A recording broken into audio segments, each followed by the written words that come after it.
नमस्कार, आजाद संवाद मीडिया में आपका स्वागत है। हम लोगों की आवाज रमेश पटेल।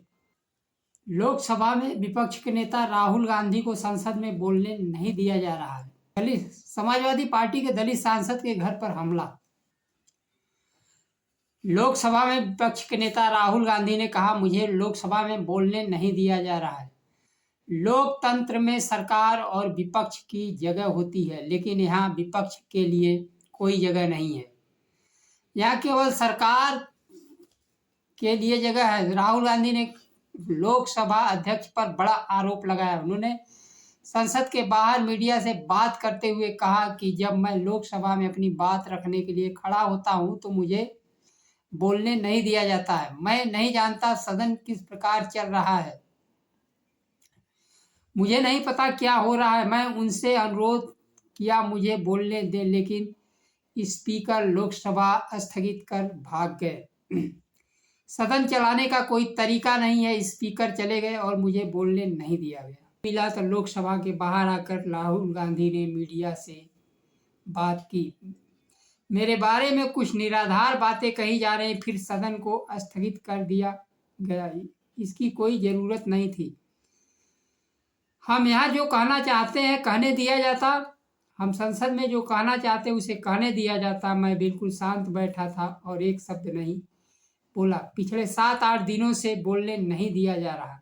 इस दिन प्रधानमंत्री ने कुंभ के बारे में बोला, जिसमें मैं अपनी बात जोड़ना चाहता था। मैं बेरोजगारी के बारे में कुछ कहना चाहता था और कुंभ भगदड़ में मृतकों को श्रद्धांजलि देना चाहता था, लेकिन मुझे नहीं बोलने दिया गया। स्पीकर की क्या सोच है? सच्चाई ये है कि मुझे बोलने नहीं दिया गया। लोकसभा में एक बार फिर विपक्ष के नेता और लोकसभा अध्यक्ष आमने सामने हैं। कांग्रेस का आरोप है राहुल गांधी सदन में अपनी बात रखना चाहते हैं, लेकिन स्पीकर ने मौका नहीं दिया। इस पर कांग्रेस पार्टी के सांसदों ने स्पीकर से मुलाकात की और अपनी आपत्ति जताई। स्पीकर से मुलाकात करने के लिए कांग्रेस पार्टी के 70 सांसद गए थे। राहुल गांधी आज के दौर में सदन से लेकर सड़क तक जनता की आवाज बनकर उभरे हैं। बेरोजगारी, महंगाई, शिक्षा, भागीदारी, जाति जनगणना आवाज के साथ देश के संविधान की रक्षा और पेपर लीक जैसे मुद्दे राहुल गांधी मजबूती से उठा रहे हैं।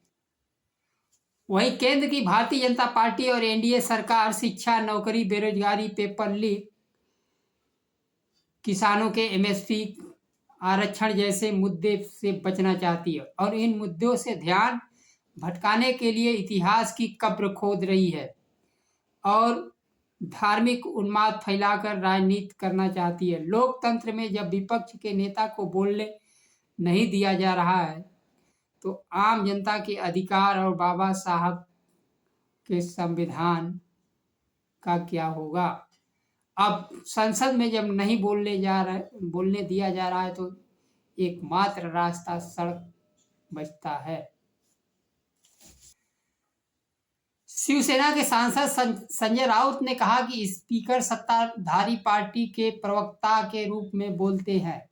विपक्ष के नेता राहुल गांधी के बात से हम सहमत हैं। ऐसे नेता को स्पीकर बोलने नहीं देते हैं जो लोकतंत्र के लिए खतरे की घंटी है। राज्यसभा में मल्लिकार्जुन खड़गे भी वही आरोप लगा रहे हैं कि मुझे भी राज्यसभा में भी विपक्ष के नेता को बोलने नहीं देना का आरोप लगा रहे हैं। लोकसभा में यही चल रहा है तो आप संसद क्यों चला रहे हैं? हर सांसद का यही आरोप है, बोलने नहीं दिया जाता है। विपक्ष का मतलब लोकतंत्र की आवाज दबाओगे तो एक दिन फिर संसद में ताला लगा दोगे। शिवसेना की सांसद प्रियंका चतुर्वेदी ने कहा कि यह बहुत दुर्भाग्यपूर्ण है। भारतीय जनता पार्टी सदन नहीं चलाना चाहती है। अजीबोगरीब आरोप लगाकर सदन बाधित कर देती है। विपक्ष के नेता को संसद में बोलने का अधिकार है, उनकी आवाज को दबाने की कोशिश की जा रही है। समाजवादी पार्टी के दलित सांसद रामजी लाल सुमन के आवास पर करड़ी सेना के कार्यकर्ताओं ने हमला कर दिया है।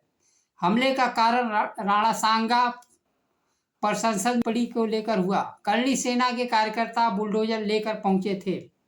करड़ी सेना के कार्यकर्ताओं पुलिस के सामने जमकर तोड़फोड़ की। इस घटना को लेकर समाजवादी पार्टी के राष्ट्रीय अध्यक्ष तथा उत्तर प्रदेश के पूर्व मुख्यमंत्री अखिलेश यादव ने सोशल मीडिया पर भारतीय जनता पार्टी और मुख्यमंत्री योगी आदित्यनाथ पर सीधा हमला बोला। उन्होंने कहा कि रामजी लाल सुमन के घर पर हमला इसलिए हुआ क्योंकि वह दलित है। उन्होंने कहा कि मुख्यमंत्री के आगरा में रहते हुए पीडीए के एक सांसद के घर पर कुछ लोगों द्वारा तोड़फोड़ की गई। जब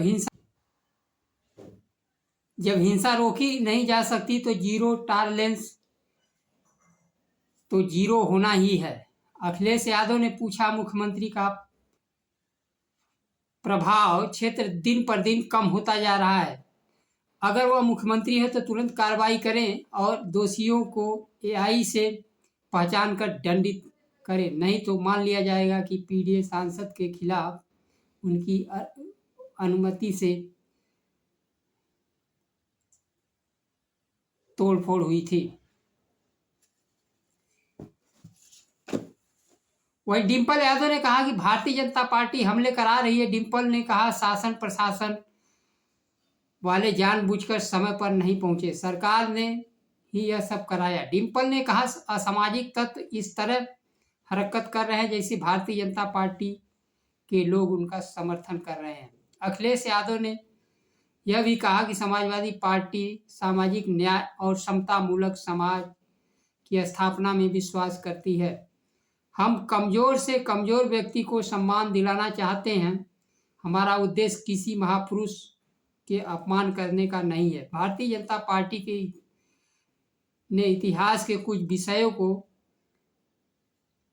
सदैव राजनीतिक लाभ के लिए देश की धार्मिक जातिगत आधार पर विभाजित करने का इस्तेमाल करती रही है। उन्होंने कहा कि हमारे सांसद ने सिर्फ एक पक्षी लिखे गए इतिहास और एक पक्षी व्याख्यान का उदाहरण देने की कोशिश की। सांसद आवास पर खड़े वाहन में तोड़फोड़ की गई और वहां 40-50 कुर्सियों को भी तोड़ दिया गया। सपा प्रमुख ने एक वीडियो शेयर करते हुए हमला बोला। आगरा में तोड़फोड़ का वारदात से शासन प्रशासन की साठगांठ की आरोपियों ने खुद ही गांठ खोल दी। मुख्यमंत्री जी को और क्या सबूत चाहिए। सांगा को लेकर टिप्पणी की थी। बाबर को भारत आने का निमंत्रण किसने दिया था? बाबर औरंगजेब का नाम तो लिया जाता है, लेकिन राणा सांगा जिन्होंने बाबर को हिंदुस्तान आने का निमंत्रण दिया था, उनका नाम गद्दारों की सूची में नहीं लिया जाता है। इसी बात को लेकर करड़ी सेना भड़की हुई है। वो सच्चाई है, वह पक्ष में हो सकती है, विपक्ष में, लेकिन गद्दारों की हर समय उपयोगिता रही है, आज भी है, कल भी रहेगी। आज के लिए बस इतना ही। नमस्कार। जय संविधान।